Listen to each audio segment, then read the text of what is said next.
Hi అండి, శుభ సాయంత్రం నా యూట్యూబ్ ఫ్యామిలీ అందరికీ. ఈరోజు మన హార్వెస్ట్ చూడండి. ఇంకా బెండకాయలు ఇంకా కొన్ని చక్కగా ఫ్రూట్స్ వచ్చినాయి మన పెరట్లో అయితే చూసేయండి. ఇప్పుడు బెండకాయలు 2 సార్లు హార్వెస్ట్ అయింది, ఇది 3వసారి.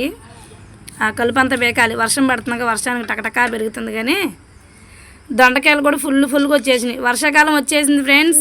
పెరట్లో అంతా ఇంకా పెట్టేసుకోండి విత్తనాలు, మొత్తం మొక్కలు అన్నీ చక్కగా పెరుగుతాయి. ఇప్పుడు మన దొండ తీగ అయితే బకెట్లు కాస్తాయి ఇప్పుడు నుంచి కాయలు. ఇప్పుడు వేరే లెవెల్ అనమాట. ఇప్పుడు దాకా కాసింది ఒక ఎత్తు అయితే ఇప్పుడు నుంచి కాసేది ఒకటి. చూడండి కింద ఎన్ని ఉన్నాయో కాయలు. మొత్తం రామచిలకలు వచ్చి దొండకాయలు మొత్తం తినేస్తున్నాయి ఫ్రెండ్స్.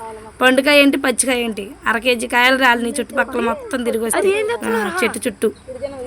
ఇదేమో స్వీట్ లెమన్. మీకు ఎప్పుడు హార్వెస్ట్ చూపిద్దామన్నా కానీ స్వీట్ లెమన్ ఎవరో ఒకరు తెంపుకి వెళ్తున్నారు. ఈసారి రెడ్ కాయలు బాగా ఎల్లో కలర్ రావాలి. వచ్చిన తర్వాత కట్ చేసి చూపిస్తా. ఇది తైవాన్ జామ, మీకు తెలుసు కదా, లాస్ట్ ఇయర్ వేసిన మొక్క మనం. చూడండి పండు అవుతుంది జామ చెట్టు కూడా.